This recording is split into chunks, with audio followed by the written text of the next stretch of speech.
Not being with you in person. I'm in northwest France, in a town called Le Conquet in Brittany. Quel dommage, I know, but I'm working on a short documentary film about, among other things, the first time jazz was played in this country, early in the 20th century. Of course, over subsequent decades, the music would be wildly popular here, ironically, perhaps more revered here than in America, despite it being a uniquely American art form.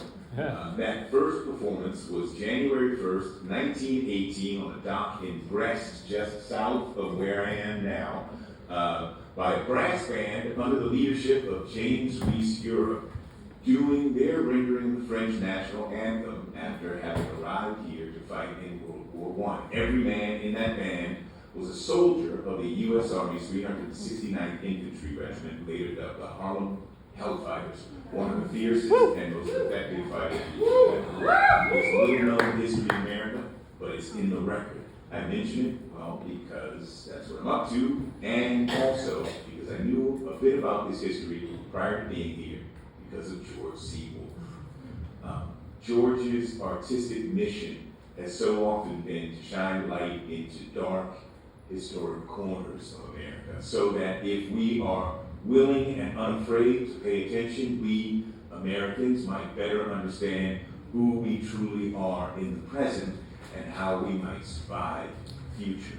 George's gifts to us may have never been more valuable or critical for us than right now, when ignorance is all the rage in our country. It has been a gift to me during the course of my career to be George's collaborator, which, like for all of George's collaborators, means also to be his student. So here I am doing what I was taught. George taught me everything I know. Just ask me. I use that line before, it always gets a laugh. George, I'm broke. But George, I thank you and I love you. So, for a life of creating theater and film that reveal lives, ideas, and too often untold histories, for honoring the people and communities that changed the world with his curation of the National Center for Civil and Human Rights, for bringing his curiosity and his full self to the work of telling the American story in all its queerness and blackness and everyday elseness and brilliance and pain and joy.